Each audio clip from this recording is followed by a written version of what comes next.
PewDiePie prieš T-Series yra internetinės varžybos tarp dviejų YouTube kanalų – PewDiePie arba Felix Schellberg ir Indijos įrašų kompanija T-Series vadovaujama Krishan Kumar bendrovės. PewDiePie yra labiausiai prenumeruojamas YouTube kanalas, kuris turi daugiau nei 90 milijonų subscriberių, o T-Series yra labiausiai žiūrimas kanalas nuo 2017 metų pradžios. Nors per 2018-2019 metus PewDiePie laikėsi kaip daugiausiai subscriberių turintis kanalas, T-Series jį kelis kartus trumpam aplenkė. Sakau trumpam, kadangi čia vis dėlto varžosi individualus kanalas kaip PewDiePie, kuriame dirba vos keli žmonės, kurie kelia bent vieną video per dieną, ir kompanija, kuri ne tik kelia muziką ir serialus, bet ir kitus Indijai įdomius popkultūrinius video, kuriuos žinoma kelia bent 20 kartų per dieną. Nors T-Series ir turi didelį pranašumą savo darbuotojų bei video skaičiuje, ištikimieji Felixo fanai neketina leisti šioms varžyboms taip greitai pasibaigti. Tad šiandieną peržiūrėkime, ką PewDiePie kanalo fanai padarė, jog padėtų Felixui ir toliau būti didžiausiu kanalo YouTube'e. Pirmasis žinomas YouTuberis palaikęs Felixą šioje dvikovoje buvo Mr. Beast, Jimmy Donaldson. Jis nusipirko daugybę skelbimų lentų bei radio reklamas Šiaurės Karolinoje, jose ragindamas žmonės prenumeruoti PewDiePie kanalą. Mr. Beast taip pat sukūrė video, per kurį 100 000 kartų pasakė PewDiePie. Tam padaryti jis užtruko apie 12 valandų, o jo video surinko net 10 milijonų peržiūrų per 3 mėnesius iki šio video. Mr. Beast išties yra pasiaukojęs padėti Felixui surinkti kuo daugiau subscriberių.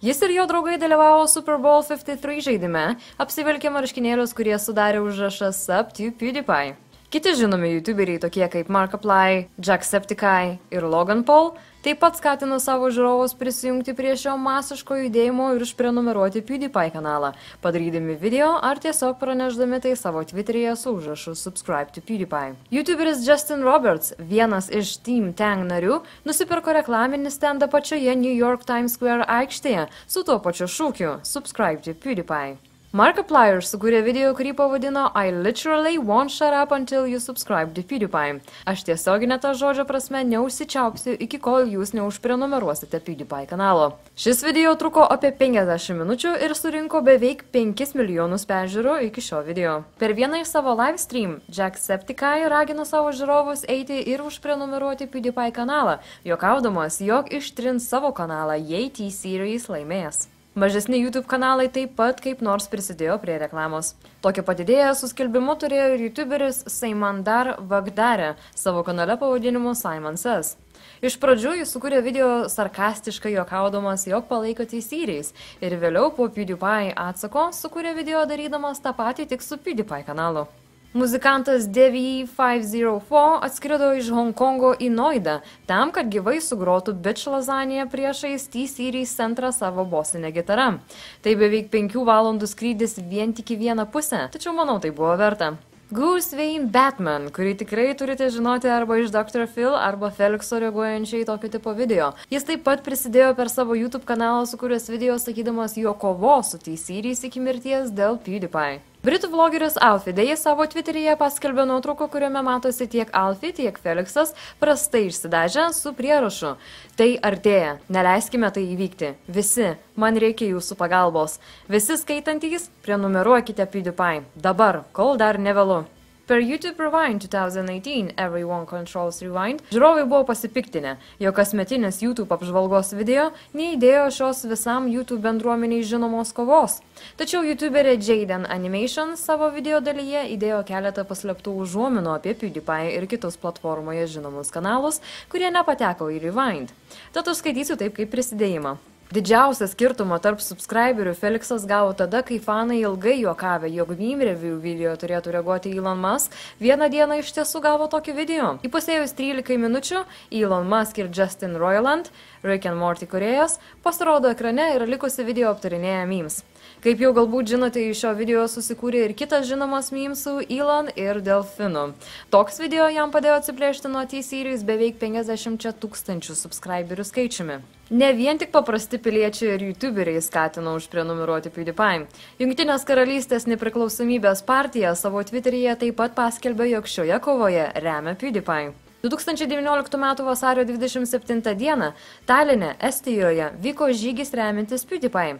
Parade dalyvavo keli šimtai žmonių, kurie ėjo per Talino senamiestį ir kitas užimtas miesto centro vietas. Ta pačia diena krepšinio klubo Žalgiris šokėjos per pertrauką atliko pasirodymą naudojant Bitch Lasagna dainą. 2019 metais po įvykusio Pulvama teroro išpolio T-Series išėmė pakistanietiško pop stiliaus dainas iš savo kanalo. Reaguodami į tai, Pakistane įvyko žygis, kuriame protestuotojai laikė plakatus su užrašu Unsubscribe T-Series ir palaikydami PewDiePie. Nebuvo apseita ir be hakerių, internetinių įsilaužėlių. Vienas iš jų – Hacker Giraffe.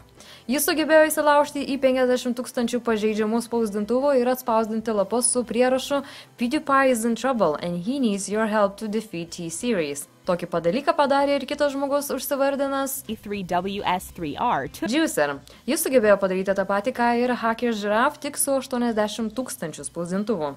Vėliau abiem jiems sujungo savo sugebėjimus, hakeriai įsilaužė ir į tą pačią T-Series svetainę. Juicer tvirtino, jog radė pažeidžiamą vietą jų svetainėje, mėgino su jais susisiekti ir jiems tai pranešti. Tačiau po nesėkmingų 3 dienų ir likus ignoruotiems, jie paprasčiausiai pasidavė ir nusprendė parodyti jų silpną vietą imantis veiksmais. 2018 metais gruodžio mėnesį kažkas taip pat įsilaužė ir į Wall Street Journals internetinę svetainę. Jie sukūrė netikrą straipsnį, kuriame Wall Street Journal žurnalistai atsiprašinėjo savo straipsnius, kuriuose mėgino vaizduoti antisemitizmą prieš PewDiePie ir ragino skaitytojus prenumeruoti PewDiePie kanalą. Hacker Giraffe ir Juicer 2019 m. sausį taip pat nulaužė daugiau nei 65 000 išmaniųjų televizorių, per kuriuos transliavo žinutę, kurioje ragino prenumeruoti PewDiePie kanalą bei pakeisti ar sustiprinti savo saugumo parametrus. SiteVX taip pat sausį nulaužė daugybės Nest kompanijos kamerų, per kurias jis sugebėjo kalbėti su žmonėmis, reikalaudamos, jog jie prenumeruotų PewDiePie kanalą, bei žinoma patardamos sustiprinti arba pakeisti savo saugumo nustatymus. Yra ir daugybė kitų faktų bei būdų, kaip fanai bei likę žiūrovai mėgino padėti PewDiePie išlikti daugiausiai prenumeruojamų kanalų YouTube'e. Tačiau paskutiniam faktui išsirinkau vieną nusikaltimą, kuris niekados nebūtų buvęs pateisintas nei pačio Felixo, nei kitų likusių žmonių. 2019 m. kovo mėnesį Bruklino karo memorialas buvo nuniokotas su grafiti užrašu sakančiu Subscribe to PewDiePie. Niujorko parko ir rekreacijos departamentas pranešė, jog užrašą sugebės pašalinti. PewDiePie vėliau pasmerkė šį veiksmą, pridurdamas, jog jau buvo minėjęs, kad jo žiūrovai nieko nedarytų nusikalstamo ar nepagarbaus.